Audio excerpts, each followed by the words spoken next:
Tjvjik, classic Armenian dish with lamb offal meat, taught to us by a butcher named Samvel in the back of his butcher shop in Yerevan. Have you ever seen the movie Tjvjik? Let's make it!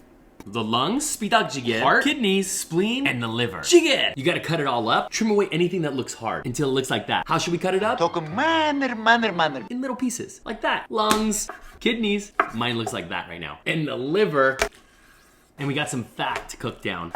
In a warm pan, render down the fat. You can use butter if you don't have this. Once you've rendered it down, you can take the fat out now or leave it in, it's delicious. Add in everything except the liver. You need the liver cooked last. Season it, cover it, and cook it for about 30 minutes. You want it to be nice and soft. How should we cut the onions? Okay. After about 20 minutes, stir in your onions and cover it and put it back on. Once that cooks down, add the liver. You don't want to overcook it. That looks delicious. Add some mixed greens, purple basil, some onions. A bowl! Yeah! That's delicious. That tastes so good. I love offal meat. It's the best stuff. It's so good for you too. Tjvjik. Want some?